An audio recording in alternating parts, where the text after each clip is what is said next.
నమస్తే సలాం వాలేకుమ్ మీ అందరికీ fortune basmati rice వారవ వంటలు powered by natural refined sunflower oil మరియు మన కుకీ పార్ట్నర్ యూనిబిక్ కుకీస్కి స్వాగతం సుస్వాగతం. రొయ్యలతో ఘాటు ఘాటు పులావ్ మా బాబుకి చాలా ఇష్టం. అందుకని చెప్పేసి ఈరోజు వాడు స్కూల్ నుంచి రాగానే వాడికి ఇది వడ్డించి కూర్చొని వాడు ఆనందంగా వాడు తింటా ఉంటే కొన్నిసార్లు ఎలా ఉంటుందంటే మన పిల్లలు ఓహో ఆహా అని తింటుంటే చూడాలని కూడా చాలామందికి ఉంటుంది. ఈరోజు ఆ సంతోషం నేను పొందబోతున్నాను. ఎందుకంటే వాడికి ఇష్టమైన రొయ్యల పులావ్. ప్రకృతిలో ఉన్న కమ్మదనం, ఒమేగా-6 వైటమిన్ ఏ-డిఈ, దానివల్ల వంటల టేస్ట్ బాగుంటుంది, మన హెల్త్ కూడా చాలా బాగుంటుంది. సో ఇందులో మనం నూనె తగినంత వేసేసుకుందాం. వేసుకున్న తర్వాత ఇప్పుడు నేను చేసే ప్రొసీజర్ ఏదుందో అది ఫాలో అవ్వండి. చాలా సింపుల్. అలా చేయడం వల్ల మనకి టేస్టీగా ఉంటుంది. ఈ డిష్ చేయడం కోసం సన్నగా తరిగిన ఉల్లిపాయలు ఫస్ట్ వీటిని నూనెలో వేసేసుకుందాం. వేసి కొంచెం కలర్ వచ్చేంత వరకు దీన్ని కుక్ చేసుకోవాలి. ఉల్లిపాయలు వేసిన తర్వాత కొంచెం ఉప్పు, ఉల్లిపాయల్లో ఉన్న తేమ బయటికి తీసుకొచ్చి చక్కగా ఈజీగా కుక్ అవుతుంది. కొంచెం రంగు వచ్చేంత వరకు ఈ ఉల్లిపాయల్ని మనం కుక్ చేసుకుందాం. ఈ ఉల్లిపాయలు ఇవి బ్రౌన్ అవ్వడానికి ఒక 3 నిమిషాలు పడుతుంది. ఈ ఉల్లిపాయలు లైట్గా రంగు వచ్చే లోపల మనం ఒక చిన్న మసాలా చేసుకుందాం. కొంచెం అంత పసుపు, అలాగే కారపొడి, కొంచెం ధనియాల పొడి, కొంచెం అంత జీలకర్ర పొడి, ఇవన్నీ వేసుకున్నాం.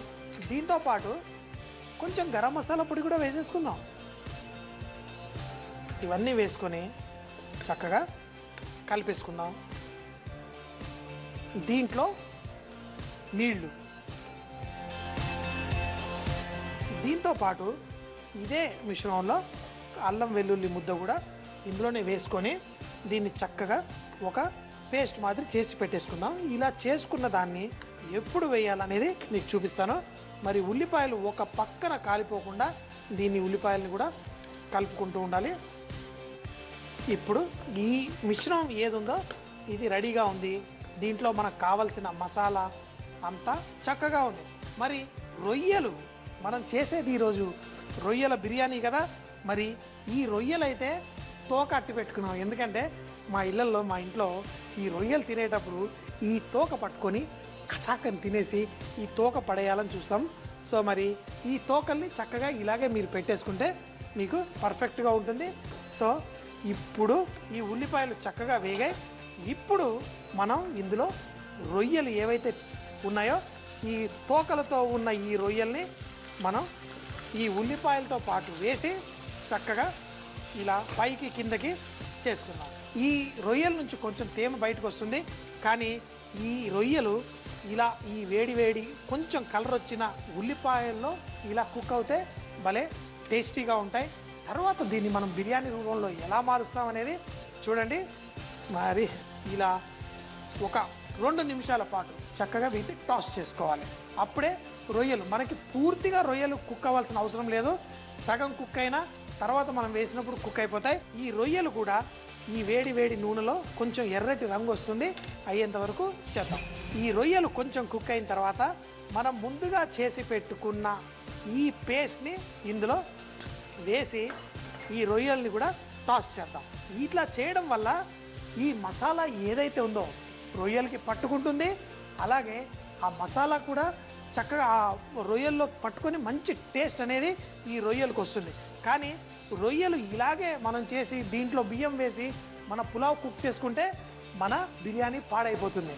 కాబట్టి ఈ మసాలా వేసి కుక్ చేసుకున్న తర్వాత ఈ రొయ్యల్ని మాత్రమే, ఎక్కువ మసాలా కాదు, ఒట్టి రొయ్యల్ని మాత్రమే ఉన్న వాటిని తీసి ఒక ప్లేట్లో మనం పెట్టేసుకున్నాం.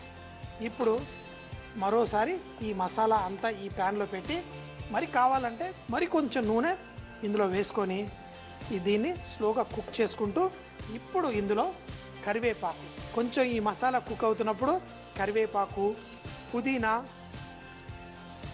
పచ్చిమిరపకాయలు, మిరియాలు, అలాగే కొత్తిమీర, ఇవన్నీ మనం ఇందులో వేసేసుకుందాం ఈ మసాలాలతో పాటు. అలాగే పెరుగు, చక్కగా చిలికిన పెరుగును కూడా ఇందులో వేసేసుకుందాం. ఏం చేసాం, ఉల్లిపాయల్ని చక్కగా ఫ్రై చేసి దాంట్లో రొయ్యలు వేసి మన మసాలాలన్నీ అందులో వేసాం. ఆ రొయ్యలు తీసి పక్కన పెట్టేసుకున్నాం.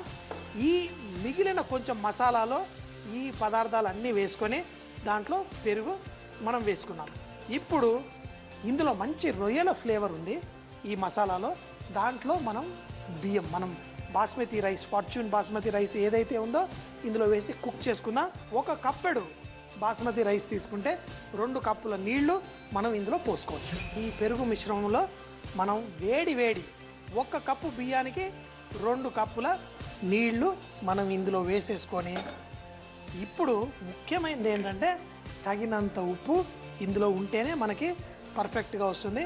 ఇందులో కొంచెం అంత ఉప్పు వేసుకుంటే ఇప్పుడు ఇది పర్ఫెక్ట్గా అయిపోతుంది. ఇది చక్కగా బాయిల్ కూడా అవుతుంది.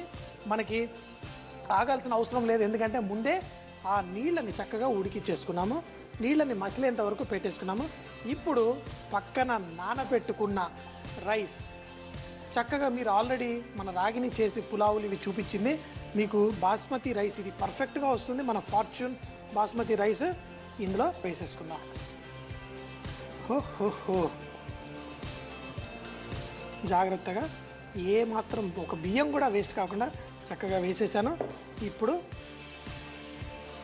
దీన్ని ఇందులో కలిపేసి ఈ బాస్మతి రైస్ వేసిన తర్వాత మూత పెట్టేసి మనం చక్కగా బాయిల్ అవ్వనిద్దాం.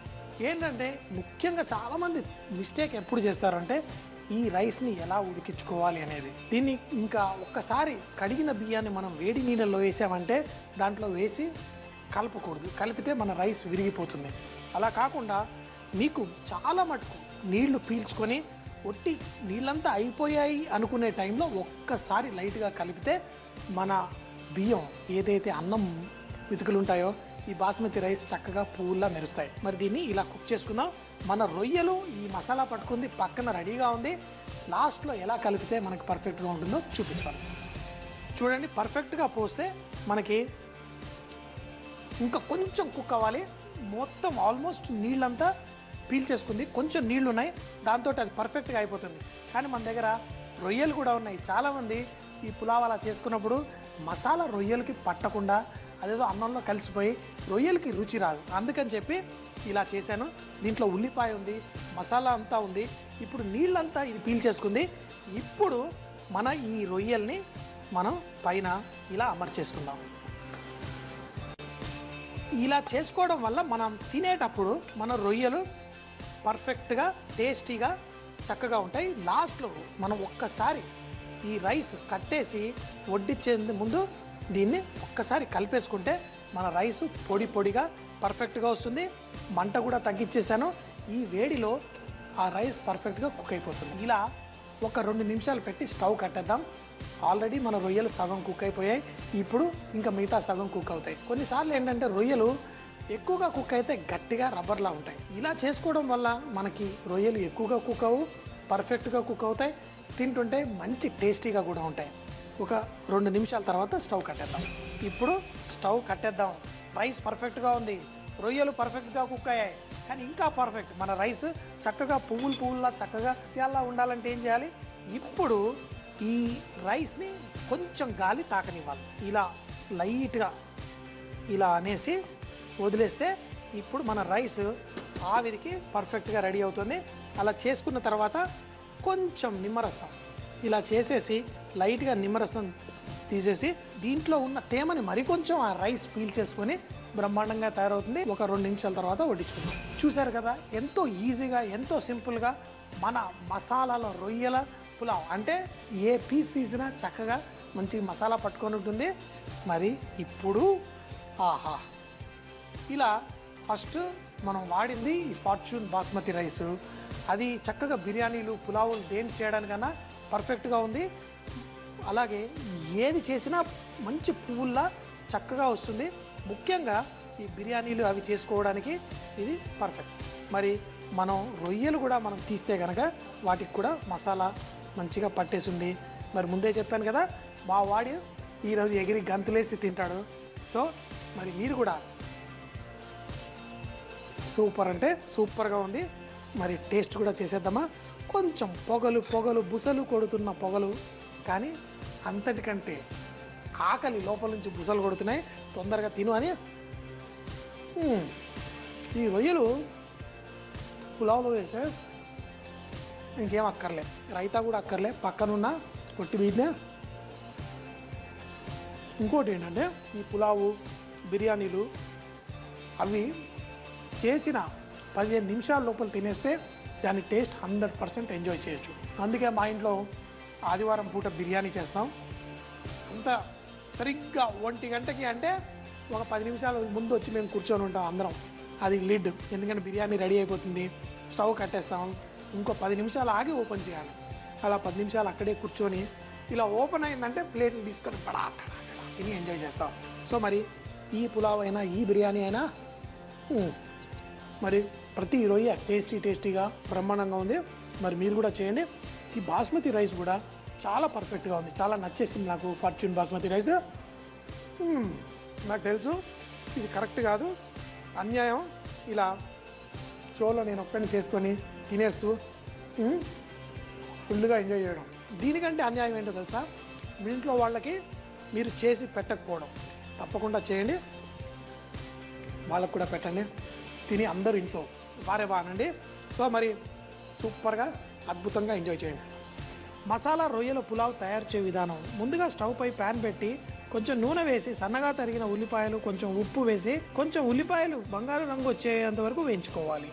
ఆ తర్వాత రొయ్యలు వేసి మరి కాసేపు వేయించి కారం మసాలా వేసి రొయ్యల్ని తీసి ఒక ప్లేట్లో పెట్టుకోవాలి. ఆ గిన్నెలో ఉన్న మసాలాలోనే కొంచెం నూనె, కరివేపాకు, పుదీనా, పచ్చిమిర్చి, మిరియాలు, కొత్తిమీర, పెరుగు వేసి కలిపి 1 కప్పు బియ్యానికి 2 కప్పుల నీళ్లు కూడా వేసి చక్కగా మరగనివ్వాలి. తరువాత నానబెట్టుకున్న బియ్యాన్ని అందులో వేసి ఉడికిన తరువాత దాంట్లో ముందుగా పక్కన తీసి పెట్టుకున్న రొయ్యలు కూడా వేసి మరో 2 నిమిషాలు కుక్ చేసుకున్న తర్వాత వేడివేడిగా వడ్డించుకుంటే చాలా రుచిగా ఉంటుంది. ఈ రోజు నేను మీకోసం ఒక చక్కటి వింటర్ డిష్ ప్రజెంట్ చేయబోతున్నాను. ఈ వింటర్ డిష్ చాలా చాలా మంచిదండి. మరి మనకి వేడివేడిగా ఎప్పుడు మనం వెళ్ళి కడాయి పెట్టేసి డీప్ ఫ్రై చేసుకుని తింటాము, కానీ డీప్ ఫ్రై చేయకుండా కూడా చక్కటి హెల్దీ అయిన డిష్ తినవచ్చు. అది ఏంటి అంటే సలాడ్. మన ఇండియన్ స్టైల్లో నేను సలాడ్ చేయబోతున్నాను. మనం పప్పు వేసుకొని, అది కూడా శనగపప్పు వేసుకొని సలాడ్. ఏంటి శనగపప్పుతో సలాడ్?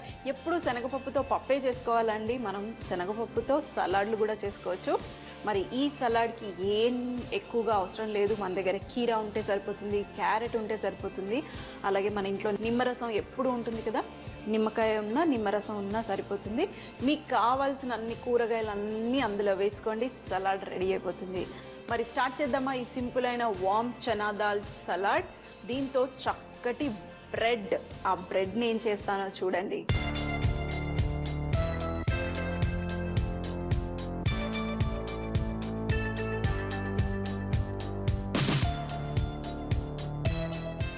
మన సలాడ్ స్టార్ట్ చేసే ముందు మనం ఒక స్టైల్గా ఒక బ్రెడ్ని చేయబోతున్నాము, చాలా బాగుంటుంది. మరి ఇక్కడ చూడండి, నేను ఒక బర్గర్ బ్రెడ్ తీసుకున్నాను. మనం మార్కెట్లో తెచ్చుకోవచ్చు, లేదంటే మీ ఇంట్లో కావాలంటే కూడా ట్రై చేయొచ్చు. ఈ బర్గర్ బ్రెడ్ని నేనేం చేశానంటే మధ్యలో చూడండి ఏం చేశాను, మంచిగా కట్ చేసేసుకున్నాను. మధ్యలో ఉన్న పార్ట్ని మీరు నైఫ్తోని ఇలా చుట్టూరా కట్ చేసేసి ఆ బ్రెడ్ పార్ట్ని తీసేయండి. తర్వాత మనకి ఇలా దీనికి క్యాప్ కూడా ఉంటుంది చూడండి ఇలా. సో ఇందులో మనం ఇప్పుడు ఏం చేస్తామంటే బటర్ తీసుకొని ఈ బటర్ని మొత్తం ఈ బ్రెడ్లో చుట్టూరా అప్లై చేయండి. మనం సలాడ్తో పాటు ఈ బ్రెడ్ కూడా తినచ్చు.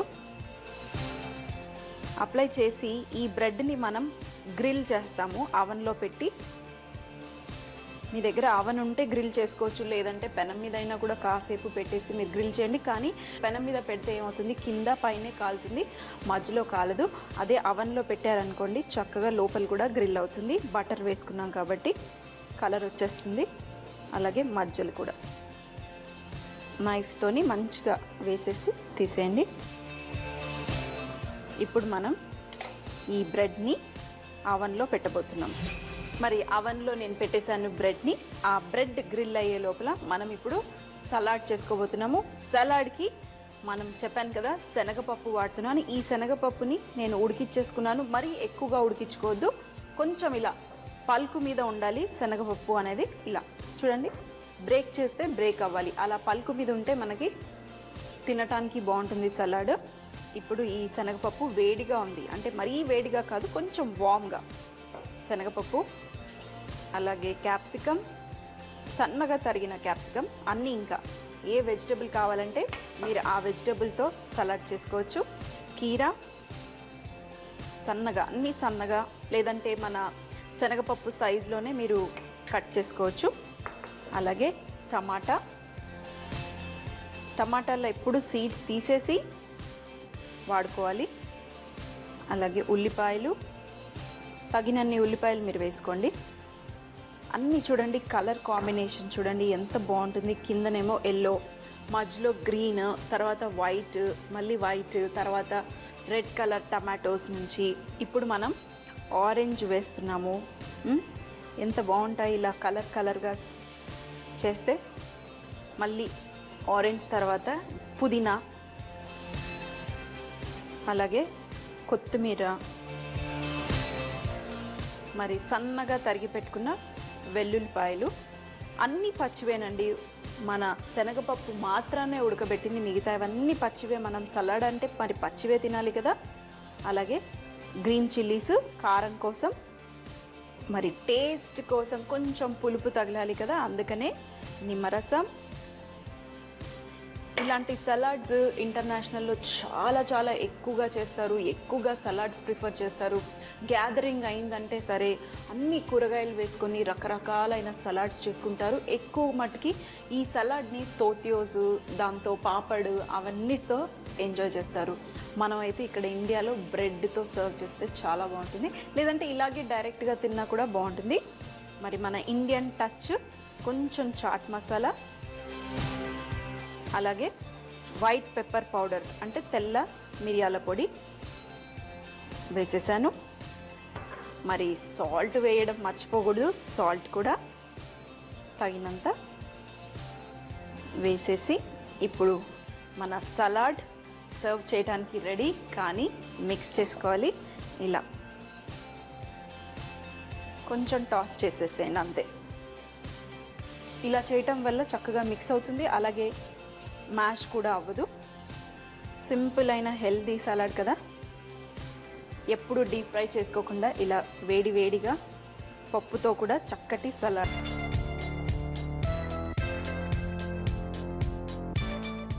టేస్ట్ చేసినాకనే ఎప్పుడైనా సర్వ్ చేయాలి. పర్ఫెక్ట్గా ఉంది. మనకి గ్రీన్ చిల్లీస్ తగులుతూ కాస్త కరకరలాడుతూ, పప్పు ఏమో సాఫ్ట్గా, కొత్తిమీర ఫ్లేవర్, పుదీనా ఫ్లేవర్, నిమ్మరసం మధ్యలో కొంచెం. చాలా బాగుందండి. ఇలా డైరెక్ట్గా కూడా మీరు తినేయచ్చు, ఏమీ అవసరం లేదు. ఎప్పుడు పప్పు ఉడికిచ్చేసుకొని పప్పులాగా చేసుకోకుండా మనం సలాడ్ లాగా కూడా ట్రై చేయొచ్చు. మరొక్కసారి అవన్లో నేను బ్రెడ్ పెట్టాను కదా, అది కూడా చెక్ చేసుకుంటాను. చెక్ చేసుకొని ఇప్పుడు మనం ఏం చేయబోతున్నామో చూద్దాం. చూడండి, మన బ్రెడ్ చక్కగా గ్రిల్ అయిపోయింది. లోపల కొంచెం క్రిస్పీగా బయట కలర్ వచ్చేసింది. అలాగే మనం పైన బటర్ పెట్టాం కాబట్టి కాస్త కలర్, మన బ్రెడ్ క్రిస్పీగా ఉంది. ఇలాగే ఉంటాయి యూజువల్గా సలాడ్స్తో, సైడ్లో బ్రెడ్డే అకంప్లిమెంట్. మరి బ్రెడ్ ఇక్కడ మన ఈ సలాడ్ని స్పూన్తో ఇందులో వేసేసుకో. ఇలా పెట్టుకొని కూడా మీరు ఒక 2 నిమిషాల పాటు అవన్లో పెట్టేస్తే మీ సలాడ్ కూడా కాస్త హీట్ అయిపోయి మనకి వేడి బ్రెడ్ కమ్ సలాడ్ రెడీ అయిపోతుంది. చూడండి, ఇప్పుడు ఈ పీస్ని మీరు ఇలా పెట్టేయండి, సర్వ్ చేయండి. సింపుల్ అయిన సలాడ్ బ్రెడ్తో, అది కూడా శనగపప్పుతో. చూసారు కదండి, మన సింపుల్ అయిన సలాడ్, అన్ని రంగులు కలిపిన మంచి హెల్దీ అయిన చనా దాల్ సలాడ్, అంటే శనగపప్పు. నేనైతే ఇలా మొత్తం తినేయగలుగుతాను. అన్నీ కరకరలాడుతూ జ్యూసీ, కొంచెం నిమ్మరసం, స్పైసీగా ఉంది, అన్ని ఫ్లేవర్స్ ఉన్నాయండి. టేస్టీగా లేదు అని మాత్రం ఏమి చెప్పలేము. పర్ఫెక్ట్ టేస్టీగా ఉంది. ప్రతి ఇంట్లో అద్భుతం అమోఘమైన రుచికరమైన వంటలు ఉండే ఉంటాయి. మరి మీ రెసిపీలు మీ చిట్కాలు మాకు రాసి పంపించండి. న్యాచురల్ రిఫైన్ సన్ఫ్లవర్ ఆయిల్ తరఫున వెండి బిస్కెట్ గెలుచుకోండి. మీ రెసిపీలు పంపించవలసిన చిరునామా MIG 1540 BHL హైదరాబాద్ 502032. మనం బ్రెడ్ పైన జామ్ కానీ బటర్ కానీ స్ప్రెడ్ చేసినప్పుడు ఇలా మధ్యలో నుంచి కార్నర్స్కి స్ప్రెడ్ చేస్తాం. ఇలా స్ప్రెడ్ చేసినప్పుడు జామ్ అంచులకు సరిగ్గా అంటుకోదు. అలా కాకుండా ముందుగానే ఎడ్జెస్ నుంచి స్ప్రెడ్ చేస్తే జామ్ అన్ని వైపులా చక్కగా అంటుకుంటుంది. మీ ఇంట్లో కూడా అద్భుతమైన రెసిపీలు ఉండే ఉంటాయి. మాకు రాసి పంపించండి. XXX డిటర్జెంట్ సోప్ తరఫున ఒక మంచి బహుమతి గెలుచుకోండి. రేపు ఇదే టైంకి కలుద్దాం. అప్పటిదాకా సీ యూ, బాయ్ బాయ్, ఖుదాఫిజ్.